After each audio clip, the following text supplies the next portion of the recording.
এটা চলবো না, তাইলে তো পাশে আর একজনের আবদার পুরো করতে পারতেন।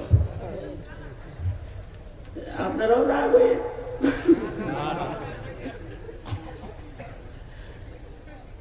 মুনাফিকের আলামত কয়টা? মুনাফিক যখন কথা কয় তখন মিথ্যা কয়। মোবাইল আসার পরে মিথ্যা কথা ট্রেনিং, মোবাইল আসছে এখন মিথ্যা কথাকে মিথ্যা মনেই করে না। মনে করেন দাঁড়ায় দিচ্ছে, দেখছি, দেখে আরে ফোন দিচ্ছি, দিদি কই আছেন? আসি দূরে, সামনে দাঁড়ায় দিচ্ছে দূরে। মিথ্যা কথা আসান হয়ে গেছে, এখন কথা কয় মিথ্যা কয় বেশি। যত মিথ্যা কথা বলবে এটা মুনাফিকের আলামত। যদি দেখা কেউ মিথ্যা কথা কয় তাহলে বুঝবে এটা মুনাফিক, নেফাকি ভিতরে ঢুকছে, এই জন্য এত মিথ্যা কয়।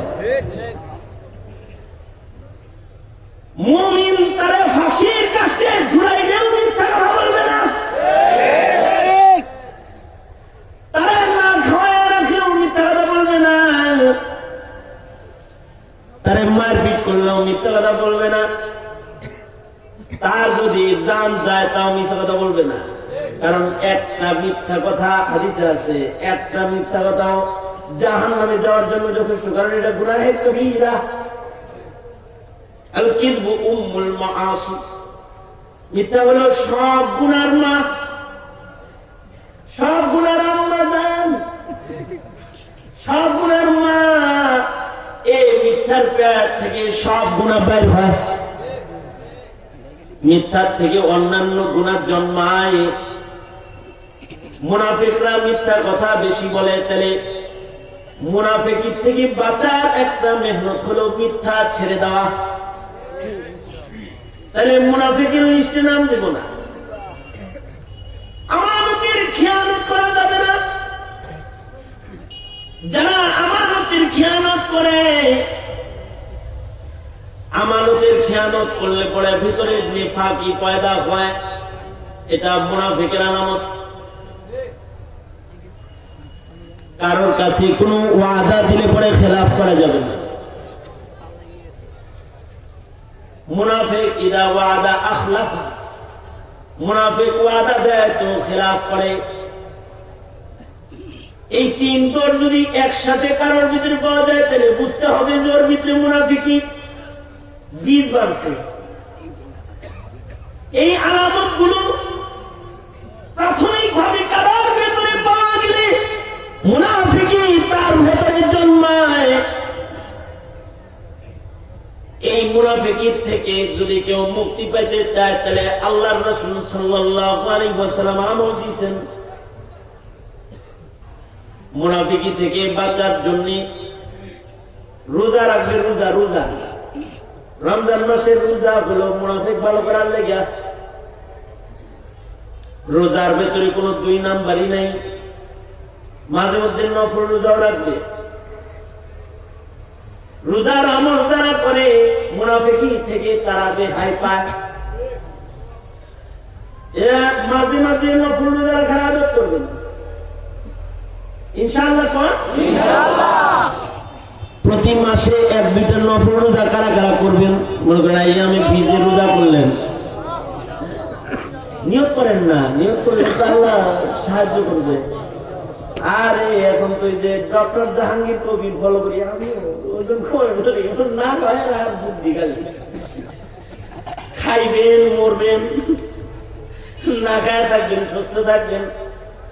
এটা এখনকার ডাক্তারের থিওরি, কিন্তু এই থিওরি তো 1400 বছর আগে আল্লাহর রাসূল দিয়ে গেছেন। ডায়েট করো, রোজা রাখো। রোজা রাখলে পরে নেফাকির জন্য চিকিৎসা হলো নফল রোজা।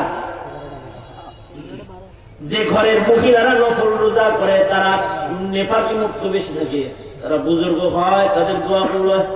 মা বোনের যা করবেন নফল রোজা করবে, আপনার সাথে তেরেসমাতি কম করবো। এই ঘাটের পানি ওই ঘাটের পানি জল গুলা করে আপনার খাওয়াবো না। মিথ্যা কথা কম বলবে, আপনার টাকা পয়সা রাখবেন তো আমানতের খেয়ানত করবে না, তো যারা দিবেন পরের দিন যা দেখবেন জোয়ার দিবে। মা বোনদেরকে নফল রোজা রাখাইবেন, কারণ রোজার মাধ্যমে নিফাকের চিকিৎসা হয়।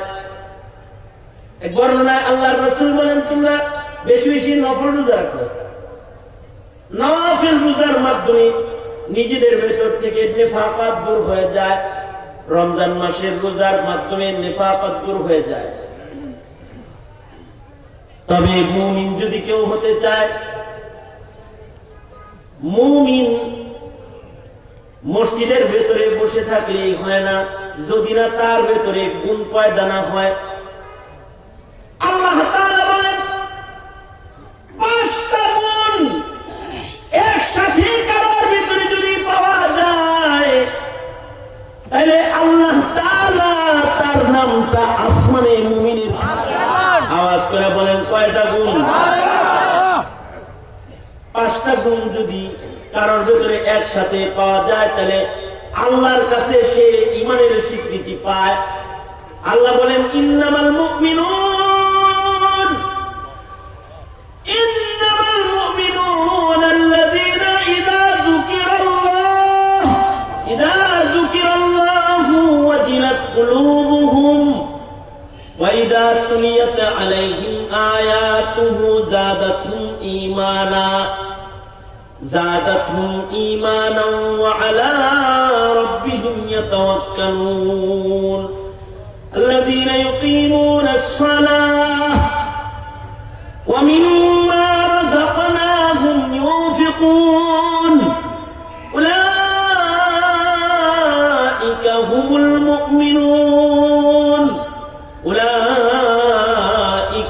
المؤمنون حقا لهم درجات عند ربهم ومغفرة ورزق كريم। যদি কারোর ভিতরে 5টা গুণ পাওয়া যায়, তাহলে আল্লাহর কাছে সে সত্যিকারের মুমিন, ডুপ্লিকেট না, সত্যিকারের মুমিন। যদি তার ভিতরে 5 গুণ পাওয়া যায়, এর ভিতরে 2টা গুণ আছে, যারা ওয়াজ মাহফিলে আছে তাদের ভিতরে পাওয়া যায়। মানে যারা আপনারা ওয়াজ শুনেন, এই যে ঘাপটি মেরে বসে থাকেন, ওয়াজ শুনতেছেন, 2টা গুণের কারণে থাকেন। এই 2টা গুণ যাদের ভিতরে আছে, তাদের কাছে ওয়াজ ভাল লাগে, তিলাওয়াত ভাল লাগে, তাফসীর ভাল লাগে, আল্লাহর নামের তাকবীর ভাল লাগে, আযান ভাল লাগে। এগুলা ওই যে 2 গুণের কারণে। আপনাদেরকে অভয় বাণী দিতেছি, এটা যারা ওয়াজ শুনেন তাদের ভিতরে এই 2টা গুণ আছে। বাকি 3টা খালি ঠিক করে নিতে হবে। 1 নাম্বার গুণ হলো ইযা যুকিরাল্লাহ, মুমিনের সামনে যখন আল্লাহর কথা স্মরণ করে দেওয়া হয়, আল্লাহর ভয়ে তাদের হৃদয় কাঁপে ওঠে।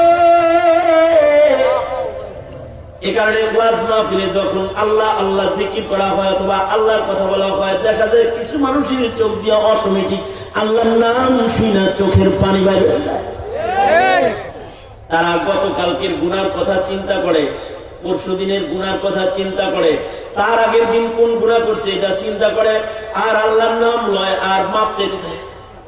ওই যে আল্লাহর নাম তার সামনে স্মরণ করানো হয়েছে, আর ওয়াজিলাত কুলুবুহুম, তার ভেতরটা কাঁপা উঠছে আল্লাহর নাম শুনে। এই কম্পনটা এমন দাম, এই কম্পনটার এত দাম, এত দাম, এত দাম। এই কম্পন যদি কোন রিকশাওয়ালার ভিতরে পাওয়া যায়, এই কম্পন যদি কোন মুসির ভিতরেও পাওয়া যায়, তাহলে এই মুসির মর্যাদা আলেমের উপরে উঠে যায়। কম্পনটা এত দামি, কোন আলেমের ভিতরে কম্পন নাই, কিন্তু একটা জাহিলের ভিতরে কম্পন আছে, এই জন্য তার দাম আল্লাহর কাছে বেশি হয়ে যায়। যেমন প্রখ্যাত তাবেঈ আব্দুল্লাহ ইবনুল মুবারক রাহমাতুল্লাহ আলাইহির ইন্তেকাল হয়ে গেল। আব্দুল্লাহ ইবনুল মুবারক মারা গেলে ওই এলাকার এক বুজুর্গ দেখে আব্দুল্লাহ ইবনুল মুবারক স্বপ্নে দেখি যে আব্দুল্লাহ ইবনুল মুবারক আল্লাহর জান্নাতে ঘোরাফেরা করতেছে। আল্লাহু আকবার। বুজুর্গ তাকে জিজ্ঞাসা করলেন, ও ইবনুল মুবারক, তুমি তো জান্নাতে ঘুরতে আসছো, কত সুন্দর জান্নাত পাইছো? আব্দুল্লাহ ইবনুল মুবারক বলে, আমার জান্নাতটা আমার বাড়ির সামনের ওই কামার লোকের চাইতে ছোট। সুবহানাল্লাহ বললেন না? আগে আব্দুল্লাহ ইবনুল মুবারকের পরিচয় দেন। আব্দুল্লাহ ইবনুল মুবারক হলো যুগ শ্রেষ্ঠ মুহাদ্দিস, যুগ শ্রেষ্ঠ তাবেঈ। আব্দুল্লাহ ইবনুল মুবারক এত বড় আলেম, এত বড় আলেম যার উপমা হয় না। এই আব্দুল্লাহ ইবনুল মুবারক মারা গেলে উনার জামানার আরেক বুজুর্গ স্বপ্নে দেখে উনি আল্লাহর জান্নাতে। বললেন, আপনার জান্নাতটা তো খুব সুন্দর। আব্দুল্লাহ ইবনুল মুবারক বলে, আমার জান্নাতের চাইতে আমার বাড়ির সামনের বাড়ির কামার লোকটার জান্নাত বেশি সুন্দর, বেশি বড়। এই কথা বলছে আর ঘুম ভেঙে গেছে। ঘুম থেকে জাগার পরে তো ভিতরে খুঁতখুঁতানি, কি রে মৌলবীর জান্নাত ছোট, কামারের জান্নাত বড় কেমন? তাড়াতাড়ি সকালবেলায় উঠাই কামারের বাড়ি গেছে। বাড়িতে যে কামারের বিবিকে ডেকে বলে, ও বোন, পর্দার আড়ালে একটু দাঁড়ান, আপনার লগে একটু আলাপ আছে। স্বামীর খবর বিবির কাছে সবচেয়ে বেশি থাকে, কারণ রাতের বেলায় এটা কি গাঁজা খায় নাকি তাহাজ্জুদ করে কেউ জানে না, বউ জানে। রাতের বেলায় কি মদ খায় নাকি রাতের আধারে ওইটা জিকির আজকার করে কে জানে? ওই জানে। ওই যায়, তার গোপন খবর তার বিবির কাছে আছে। এ কারণে আল্লাহর রাসূল বলেন, তোমরা যারা তোমাদের বউয়ের কাছে ভালো, তারা আল্লাহর কাছে ভালো। আল্লাহর রাসূল বলেন, আমি আমার বিবিদের কাছে ভালো। আল্লাহর নবী বলেন, কারণ বিবির কাছে গোপন খবর থাকে। এই লোকটা কামারের বিবিরে বলে, ও বোন, তোমার স্বামীর ভিতরে কি এমন গুণ আছে যে গুণের কারণে তোমার স্বামীকে আসমানের মাওলা ইবনুল মুবারকের চাইতেও বড় জান্নাতের মালিক বানায় দিল? গুণ আছে, আমার একটু শোনাও। মহিলাটা কয়, আমার স্বামীর দুইটা গুণ। মানুষের ভেতরে টাকার লোভ থাকে, ক্ষমতার লোভ থাকে, দুনিয়ার লোভ থাকে। আমার স্বামীর ভিতরে ইবাদতের লোভ ছিল। কারোর ভেতরে, কারোর আছে, কারোর মসজিদে যাইতে দেখলে হ্যাঁ লোভ ধরে যে আমি ওর আগে যাবো, এটা একটা লোভ। কেউ কেউ আছে, কাউকে কোরআন শরীফ পড়তে দেখলে হ্যাঁ কোরআন পড়ার লোভ আসে। কাউকে হজে যাইতে দেখলে তার ভেতর কান্দে, আরে আমি যেতে পারলাম না। কাউকে যদি দেখে সে বসে বসে জিকির করে, তো ওর লোভ লাগে যে আমিও জিকির করি, এটা একটা লোভ। আর কারণ আছে, যদি দেখে যে তার চাইতে ভালো গাড়িতে কেউ চলে, তো চিন্তা করে, শালা মরে যেতে পারে না, হের গাড়িটা আমার হইতে পারে না। মনে মনে চিন্তা করে, এই চেয়ারম্যান মরতে পারে না, আমি চেয়ারম্যান হইতাম। মানে চেয়ারের লোভ, কারোর ভিতরে গাড়ির লোভ, কারোর ভিতরে বাড়ির লোভ, কারোর ভিতরে সুন্দরী নারীর লোভ। আর একজনের বউ দিয়ে পছন্দ হয়ে চিন্তা করে, হ্যাঁ আমার তো কালা, এটা মরলে রমে তো পাইলে না ভালো হইতো। এই বই এই কল্পনা শুরু করছে। এই ধরনের লোক যাদের ভিতরে পাওয়া যায়, এরা হলো দুনিয়াদার। আর যাদের ভিতরে ইবাদতের লোক পাওয়া যায়, তারা হলো দিনদার, দিলদার। যার ভিতরে ইবাদতের লোভ আছে, তো মহিলা বলে, আমার স্বামীর ভিতরে ইবাদতের লোভ ছিল। গরমের দিনে ইবনুল মুবারক ছাদের উপরে দাঁড়ায় দাঁড়ায় নামাজ পড়তো। আমার স্বামী গরমের দিনে দিনের বেলায় চুলা জ্বালায় দা খুন্তি বানাইতে পারতো না। রাতের বেলায় যখন ইবনুল মুবারক নামাজে দাঁড়াইতো ছাদের উপরে, কারণ ইবনুল মুবারককে আল্লাহ তাআলা বিশেষ 3 ধন দান করেছে, ইলম দিছে, আমল দিছে, মাল দিছে। তার রিজিকের টেনশন নাই। এশার নামাজ পড়ে দাঁড়ায় যেত, ফজর পর্যন্ত নফল নামাজ পড়তো। আমার স্বামী রাতের বেলায় যখন দা খুন্তি কুড়াল পিটাইতো, যখন হাতুড়ি উঠাইতো, ইবনুল মুবারককে ছাদের উপরে যখন দাঁড়ানো দেখতো, তখন ফেল ফেল করে চোখের পানি ফেলে কাঁদতো, তার কাজ বন্ধ হয়ে যেত। আল্লাহকে ডাইকা ডাইকা বলতো, ওগো আল্লাহ, কি তোমার শান, কাউরে আমির বানাইলা, আবার কাউরে ফকির বানাইলা, কাউকে 5 তলায় জায়গা দিলা, 2 তলায় জায়গা দিলা, কাউরে গাছ তলায় বসে। ওগো মালিক, 2 তলায় জায়গা দেওয়া নেই, গাছ তলায় দিছো, এতে আমি নারাজ না, তোমার বন্টনে আমি সন্তুষ্ট। কিন্তু মাওলা, আমার একটা লোভ লাগে, তুমি আমার দরিদ্র বানানোর কারণেই তো আমি আগুনের পারে পয়সা রাত কাটাইতেছি। কিন্তু তুমি যদি আমারে মাল দিতা, আমার যদি রাতের বেলায় আগুনের পারে বসে এমন করে লোহা পিটাতে না হইতো, তাইলে আমিও কিন্তু বান্দাটা ইবাদত ছাড়া বান্দা না। আমার ভিতরেও কিন্তু ইশকের আগুন আছে, আমারও কিন্তু রাত ভর নামাজ পড়তে মনে চায়। এই আগুনের পারে বসে যদি তুমি আমায় না রাখতা, তাহলে আমি ওরকম জায়নামাজ দাঁড়ায় থাকতাম। এই যে ইবাদতের লোভে আমার স্বামী কান্ত, আর আমার স্বামীরে কেউ যদি আল্লাহর কথা স্মরণ করায় দিত, তো আমার স্বামীর ভেতর কাঁপত।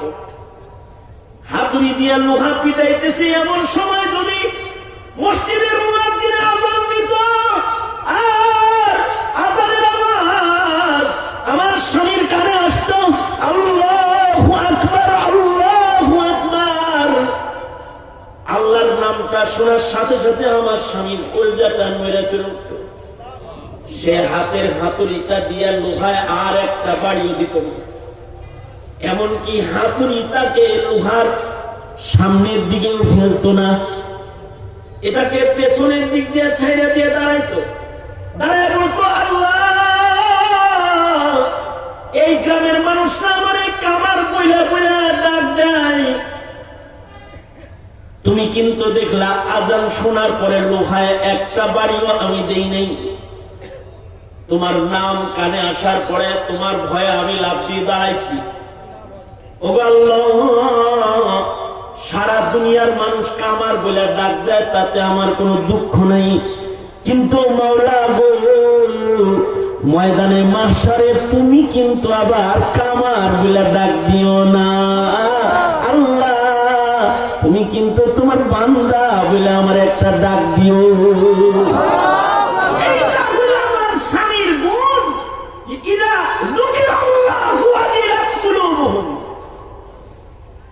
এই গুণটা ওয়াজের শ্রোতাদের ভিতরে আছে। ওয়াজের শ্রোতাদের ভিতরে যখন আল্লাহর কথা বলা হয়, তখন তাদের ঝরঝর করে চোখের পানি পড়ে, জিকির করা হয়, তাদের ভিতর ফাইটা যায়, তারা কান্দে আল্লাহর প্রেমে, আর আল্লাহর কাছে পেছনের গুনার জন্য তারা মাপ চায়। এই যে ওয়াজিলাত কুলুবুহুম, এটা ওয়াজের শ্রোতার ভিতরে আছে। মনে রাখবা, এই সমাজে মুসলমান যাদের কাছে আজান ভাল লাগে না, ওয়াজ ভাল লাগে না, তিলাওয়াত ভাল লাগে না, ওদের এই গুণ নাই। ওরা নামে মুসলমান, আকাশে ওদের নাম মুসলমানের খাতায় নাই।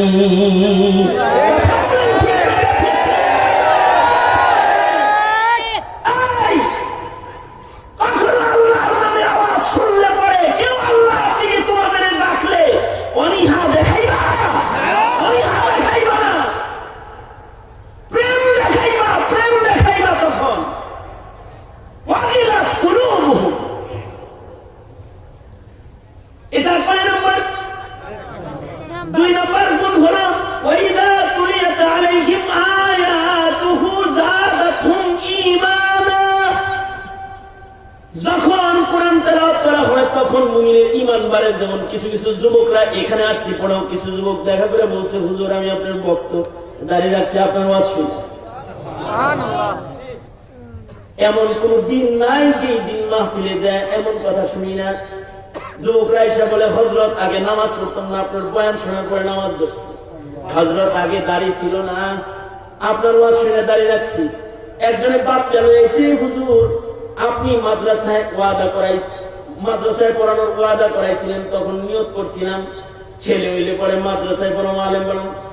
হুজুর তখন তো বিয়ে করি নাই, ওই যে 5 বছর আগে ওয়াদা করাইছিলেন, এই যে আমার বাচ্চাটা হয়েছে ওর একটু কোলে লাম, আর দেখি বাচ্চাটা নিয়ে এসে আলেমের কোলে তুলে দিয়া ওর চোখ দিয়ে চোখের পানি পড়তে। তখন চিন্তা করি একটা মৌলবী দেখে ওর এত ইমানের শান, না জানি ওরা যদি সাহাবী দেখতো অথবা রাসূলকে দেখতো তাহলে ইমানে বেলাল মার্কা ধাপটা কেমন হতো। এই যে ওয়াইদা তুনিয়াত আলাইহিম আয়াতু, আলেম দেখলে যে কোরআন দেখলে কোরআনের আলোচনা শুনলে তোমাদের যে ঈমান বাড়ে, এই জিনিসটা কাফেরদের ভালো লাগে না, যারা ইহুদির দালাল ওদের ভালো লাগে না। তারা চেষ্টা করতেছে কিভাবে বাংলাদেশের ওয়াজ মাহফিলগুলো তালা লাগায় দেওয়া যায়। কারণ যদি ওয়াজ মাহফিলে তালা লাগান যায় তাহলে তোমাদের ইমানের স্রোত বন্ধ করে দেয়া যাবে। তা আমি তোমাদের জিজ্ঞাসা করতে চাই, এই আমার বাংলার সোনার মুসলমান যুবকেরা, হিরেখণ্ড মুসলমানেরা, তোমরা কি চাও ওয়াজ মাহফিল বন্ধ হয়ে যায়? ওয়াজ মাহফিল চলবে না, বন্ধ হয়ে যাবে। মাহফিল চলবে না, বন্ধ হয়ে যাবে। কোরআনের আলোচনা চলবে না, বন্ধ হয়ে যাবে। আমরা সরকারের কাছে বলবো, ভয় লাগে আপনার, মুসলমানের ভোটের সরকার, আপনি মুসলমানকে কোরআন থেকে বঞ্চিত করবেন না।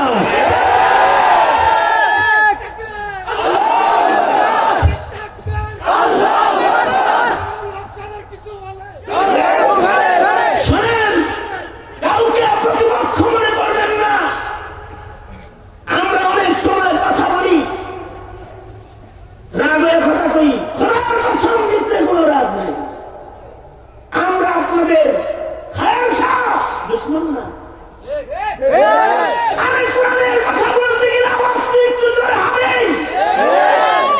তখন মনে করবেন আলেমদের কথা বলার শানি এটা মনে করবেন, গালি দিবেন না। অনেক সময় একই কথা একজনে বললে চেতে, আরেকজনে বললে হাসে, কথা কিন্তু একই।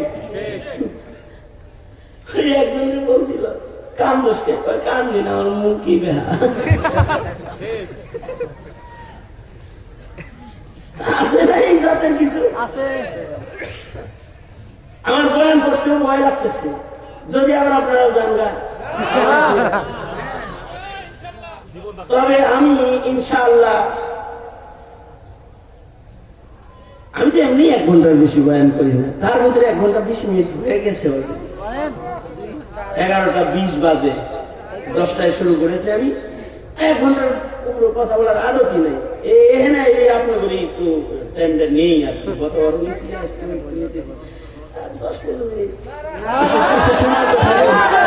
আমার সাথে আখেরি মোনাজাত করবেন তো? আখেরি মোনাজাত করে যাবেন তো?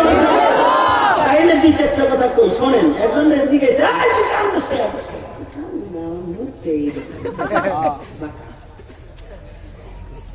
শোনেন, একই কথা উনি কইছে আর খেয়ে গেছেন, আমি কইছি আর কথা কিন্তু একই। মামুনুল হক বলছে আর শরীরে আগুন লেগে গেছে, বলছে আর শরীরে আগুন লেগে গেছে, কিন্তু আমাদের বুজুর্গরা যখন বলছে এত হাইসা দিয়ে কইছে, একই কথা কিন্তু কইছে।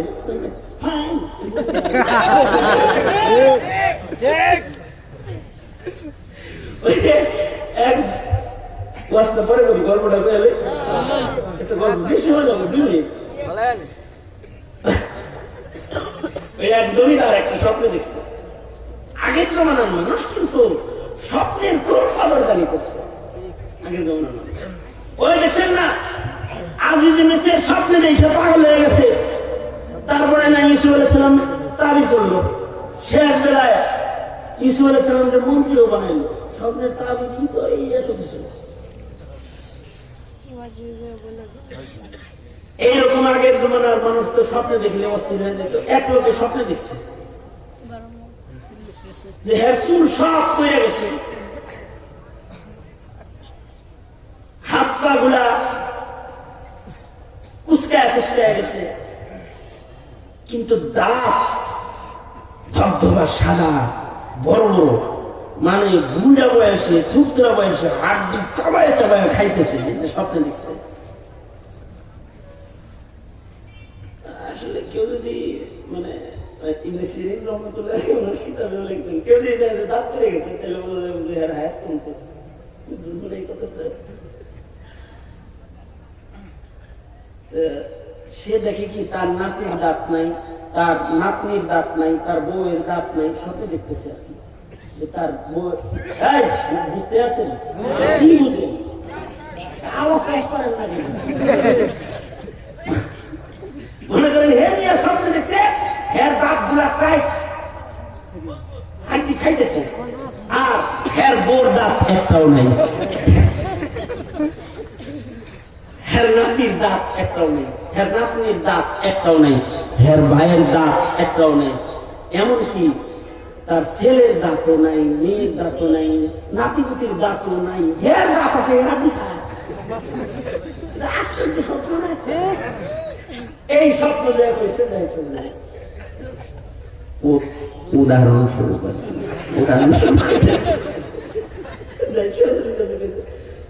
কইছে কাম তো খারাপ,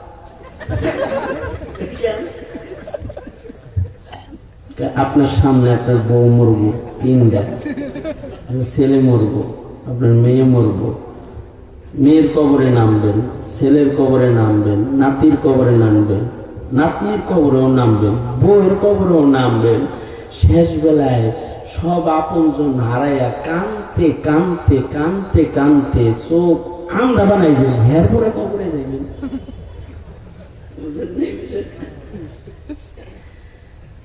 চিন্তা করতেছে যেহেতু আমার সামনে সবাই মরো, তুইও মর, এই কথা কয়ে হের গলা কেটে গেছে। চিন্তা করে যে তাবির গুলো হেরাও তো শুদ্ধ মাল্লা, না জানি কি দেখছি, আল্লাহ মনে করেন আইসে আমার কাছে। আমি তো মনে করেন ঠান্ডা বুঝি, নরম মানুষ না, আমি কি করছি জানেন, মামতার ওরকম কই নেই যে কানতে কানতে কবরে যাই আন্দা হয়ে। আমি বলছি দেখেন, আপনার বংশের ভিতরে এত সেজদা কেউ দিবে না যত সেজদা আপনি দিবেন। আপনার বংশে কেউ এত রমজান পাবে না আপনি যত রমজান পাবেন। আপনার বংশে কেউ এত লাইলাতুল কদর পাবে না আপনি যত লাইলাতুল কদর পাবেন।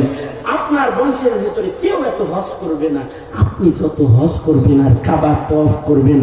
শেষ বেলায় আপনি কিন্তু জান্নাতের সিল লইয়া কবরে যাইবেন।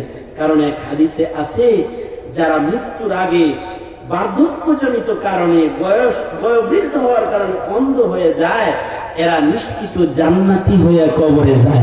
আপনি তো জান্নাতের টিকিট লইয়া কবরে যাবেন গো, এই কথা কইছি। আর আমি মনে করেন আমার বান্ডিল একটু দেখেন।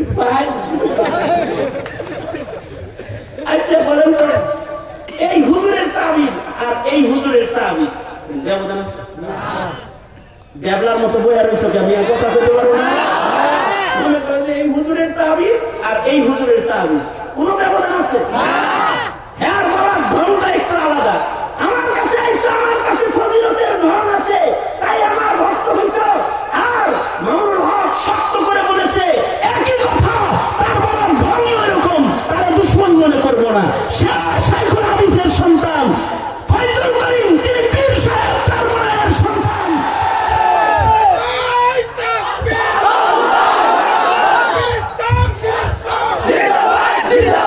মনে করুন যে একজন আলেম একটা শক্ত কথা বলছে, আসলে তার বর্ণনা ভঙ্গি ভুল হচ্ছে।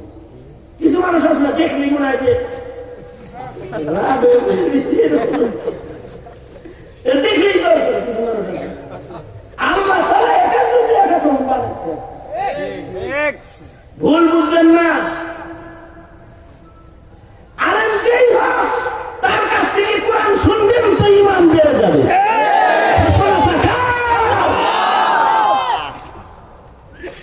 এটা মুমিনের কয় নাম্বার গুণ? 1000 গুণ। মুমিন সব সময় ভরসা করবে কার উপরে? আরো জোরে বলেন কার উপরে? এই কারণে আমরা বলি যে ফ্রান্সের দূতাবাস সরায় দাও, ফ্রান্সের পণ্য আমদানি বন্ধ করে দাও, ফ্রান্সের সাথে কূটনৈতিক সম্পর্ক ক্লোজ করে দাও। কারণ আমরা মুসলমান কোন নবীর দুশমনদের সাথে সুসম্পর্ক রাখতে রাজি না। কারণ আমরা মুতাওয়াক্কিল আলাল্লাহ ওয়া আলা রাব্বিহিম ইয়াতাওয়াক্কালুন। মুমিনের তাওয়াক্কুল আল্লাহর উপরে। আমরা ওই ইউরোপের মার্কেটের উপরে আমাদের রিজিক না, আমাদের রাজ্জাক কে? জোরে বলে। যখন কেউ থাকে না তখন থাকে কে? করোনা যখন আসছে তখন 24 ঘন্টার ভিতরে আমেরিকা সব গোটায় লয়ে গেছে গা। ছিল ছিল ছিল কোন দেশ তাদের ফরেনারদেরকে এই দেশে রাখে নাই, নিয়ে গেছে গা। ওরা গেছে যায় আরো মরছে, ডেলি মরে হাজার হাজার মানে। কিন্তু এই গরিব দেশে আল্লাহ তাআলা বাঁচাইছেন। বাঁচানোর মালিক কে? জোরে বলেন। তিনি যদি বাঁচান তাহলে কোনো ঔষধ লাগে? তিনি যদি বাঁচান তার কোনো চিকিৎসা লাগে? তিনি যদি বাঁচিয়ে দেন তাহলে উসিলা লাগে কোনো? তাহলে মুমিন ভরসা করবে কার? জোরে বলেন, আরো জোরে বলেন, ভরসা করবো কার? কারো ভরসা করিস নি তুই, এক আল্লাহর ভরসা কর মন, এক আল্লাহর ভরসা কর। আল্লাহ যদি সহায় থাকেন, আল্লাহ যদি সহায় থাকেন, ভয় কিরে তোর কিসের ডর? কারো ভরসা করিস নি তুই, এক আল্লাহর ভরসা কর মন, এক আল্লাহর ভরসা কর। রাজার রাজা বাদশাহ যিনি, গোলাম হ তুই সেই খোদার, গোলাম হ তুই সেই খোদার। রাজার রাজা কে? আরো যারা আওয়াজ করে বলেন রাজার রাজা কে? রাজার রাজা আল্লাহ। রাজার রাজা বাদশাহ যিনি, রাজার রাজা বাদশাহ যিনি, গোলাম হ তুই সেই খোদার রে, গোলাম হ তুই সেই খোদার। বড় লোকের দুয়ারে তুই বিথায় হাত পাতিস নে আর, বিথায় হাত পাতিস নে আর। তোর দুঃখের বোঝা ভারী হলে ফেলে প্রিয়জন যায় রে চলে। তোর দুঃখের বোঝা ভারী হলে ফেলে প্রিয়জন যায় রে চলে। সেদিন থাকলে খোদায় তাহার রহম, থাকলে খোদায় তাহার রহম, ঝরবে রে তোর মাথার পর। কারো ভরসা করিস নি তুই, এক আল্লাহর ভরসা কর মন, এক আল্লাহর ভরসা কর। কয়দিন আগে দেখছেন করোনা হয়েছে, তো বাপ কাছে নাই, মা কাছে নাই, বাপ মরে গেছে, তোর সন্তান বাবার লাশ ধরে না, জন্মদাতা পিতার লাশ গোসল দেয় না, জন্মদাতা পিতার লাশ ধরে কবরেও নামায় না। আমাদের এক ছোট ভাই আছে, সে বলল যে হুজুর নিজের হাতে এমন লাশ কবরে নামাইছি, গোসল দেওয়ার পরও গায়ের ভিতরে জ্বর 108, করোনা রোগী, কাফনের কাপড়ের উপর দিয়ে গরম, তার বাপ মারা গেছে তো তার সন্তান বাপের ভুইলা গেছে। আরে মুসিবতের সময় আল্লাহ ছাড়া কেউ থাকে না, মা কাছে থাকে না, বাপ কাছে থাকে না, ভাই আপন না। শেষ বেলায় এই করোনার সময় আমরা দেখেছি বহু মানুষকে কবরে লাশ নামাইছে, বাস দিয়ে ধাক্কা দিয়ে কবরে ফালায় দিচ্ছে। আদরের হাতে নিজের বাবারে সন্তান কবরের ভেতরেও নামায় না। কার জন্য কি করো?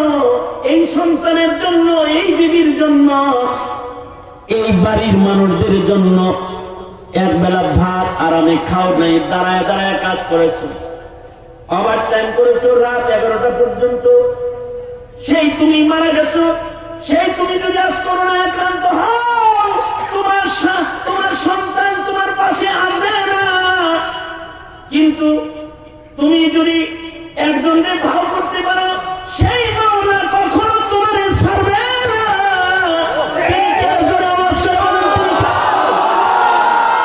রাজার রাজা বাদশাহ যিনি, গোলাম হ তুই সেই খোদার, গোলাম হ তুই সেই খোদার।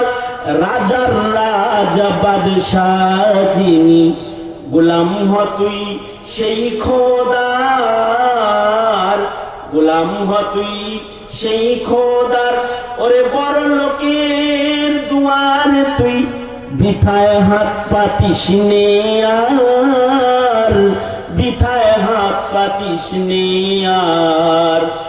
তোর দুঃখের বোঝা ভারী হলে ফেলে প্রিয়জন যায় রে চলে, সেদিন থাকলে খোদায় তাহার রহম ঝরবে রে তোর মাথার পর। কারো ভরসা করিস নি তুই, এক আল্লাহর ভরসা কর। আল্লাহ পাক বলেন, ইন্নামাল মুমিনুনা আল্লাযীনা ইযা যুকিরাল্লাহু ওয়াজিলাত কুলুবুহুম। এক নাম্বার, ওয়া ইযা তুলিয়াত আলাইহিম আয়াতুহু যাদাতহুম ঈমানা। কোরআন শুনলে ঈমান বাড়ে। দুই নাম্বার, ওয়া আলা রাব্বিহিম ইয়াতাওয়াক্কালুন। মুমিন ভরসা করবে সব সময় আল্লাহর পর। আল্লাযীনা ইউকিমুনাস সালাহ, যে নামাজ পড়ে না সেই মুমিন না। তাহলে তোমরা যারা ওয়াজ শোনো কিন্তু নামাজ পড়ো না, আর নামাজ ছাড়বা? আর নামাজ ছাড়বা? আর নামাজ ছাড়বা? ওয়াদা করো, সুদা করো, সুদা করো, বলো ইয়া আল্লাহ, আরো জোরে ইয়া আল্লাহ। ওয়াদা করিতেছি আর নামাজ কাজা করব না।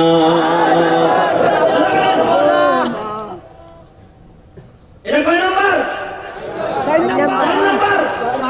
5 নাম্বার হলো সাদকা করা। মাহফিলে এসে সাদকা করেন, এটা ঈমানের জন্য। হুজুররা চায় সাদকা করেন, মাদ্রাসায় ঈমানের জন্য। সুদা করেন, দুনাত সুদা করেন,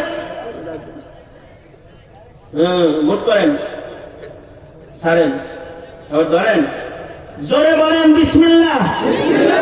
জোরে। এই হাতগুলো খুইলা মোনাজাত করে তারপরে যাইবেন। এর আগে রুমাল চালাবো, রুমালের ভেতরে 1 টাকা পারেন, 2 টাকা পারেন। কেউ এমন হবেন না যে পকেটে টাকা আছে কেন। মাদ্রাসার বোর্ডিং এর জন্য নির্মাণ কাজ 135 ফিট একটা বিল্ডিং শুরু করা হবে। এই নির্মাণ কাজে আপনার এই পয়সাটা খরচ করা হবে। নবীর নামে ভিক্ষা চাইলাম। জোরে বলেন বিসমিল্লাহ। পকেটে হাত দেন। এটা তো দোয়ার আগে আপনারা এখানে কিছু আমিন বলবেন। কিছু বড়দান আছে, বড়দান গুলা যারা আসছে লেখায় চলে গেছে এমন অনেক আছে।